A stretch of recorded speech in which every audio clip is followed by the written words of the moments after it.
નમસ્કાર દોસ્તો આપણે ફ્રીજની અંદર એવી ઘણી બધી વસ્તુઓ મૂકતા હોઈએ છીએ કે જેના વિશે આપણને ખ્યાલ પણ નથી હોતો કે આ વસ્તુ ફ્રીજમાં રાખ્યા પછી ખાવામાં આવે તો આપણા શરીર માટે ખૂબ જ નુકસાનકારક અને ખૂબ જ આડઅસર કરતી સાબિત થઈ શકે છે. આ વસ્તુઓમાં ઘણી બધી વસ્તુઓ છે.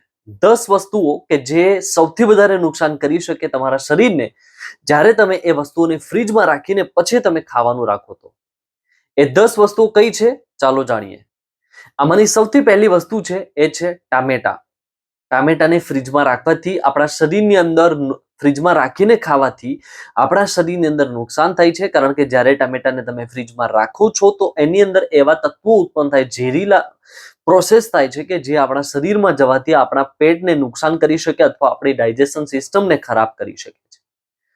આવી બીજી 9 વસ્તુઓની અંદર હું તમને જણાવું. સૌથી પહેલા ટામેટા, એ પછી ડુંગળી, બટાકા કે ડુંગળીને પણ ફ્રીજમાં કાપીને કે કોઈ પણ રીતે ન રાખવા જોઈએ.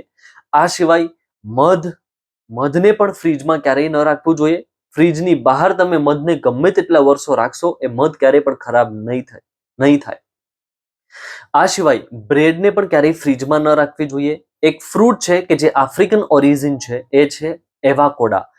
આ એવું ફ્રૂટ છે કે જે આફ્રિકાથી આપણા દેશની અંદર આવે છે ને આપણે લોકો એને ખાઈએ છીએ. આ ખાવું તો ન જોઈએ, કારણ કે જે પણ વિસ્તારમાં તમે રહો છો ત્યાંના જ ફ્રૂટ્સ તમારે ખાવા જોઈએ. પણ આપણે એક એવા ચલણના કારણે ખાઈ રહ્યા છે તો વાંધો નહીં, પણ એને ક્યારેય પણ ફ્રીજમાં રાખવું ન જોઈએ.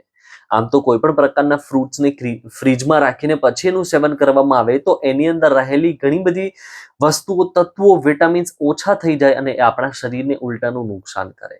આમાંનું એક ફ્રૂટ છે એ છે તરબૂચ. તરબૂચને તમે કાપેલું હોય એ પછી તમે ફ્રીજમાં ક્યારેય ન રાખો, કારણ કે એ પણ નુકસાનકારક સાબિત થાય છે. આ સિવાય ઓલિવ ઓઇલને પણ ઘણા બધા લોકો તેલને પણ ફ્રીજમાં રાખે છે. અમુક તેલ વાંધો નહીં, પણ ઓલિવ ઓઇલ એક સ્પેસિફિક એવું તેલ કે જેને તમે ફ્રીજમાં રાખશો તો એ પણ તમારા માટે નુકસાનકારક છે. આ સિવાય લસણ પણ ફ્રીજમાં રાખવું ન જોઈએ. 10 વસ્તુઓ: ટામેટા, ડુંગળી, લસણ, બટાકા, કેળા, એવાકોડા, મધ, બ્રેડ, ઓલિવ ઓઇલ છે, એ સિવાય કાપેલું તરબૂચ, એ પ્રકારની વસ્તુઓ છે ફ્રીજમાં રાખવાથી અને એ રાખેલી વસ્તુઓ ખાવાથી આપણને નુકસાન થાય છે. અને એ નુકસાન ગંભીર પણ હોઈ શકે, સામાન્ય પણ હોઈ શકે, પેટ માટે પણ ખરાબ હોઈ શકે, ઉલટી પણ કરાવી શકે અને સ્વાસ્થ્ય માટે પણ ગંભીર હોઈ શકે છે. આ વિડીયો બધાને શેર કરો, આ ચેનલને સબસ્ક્રાઇબ કરો.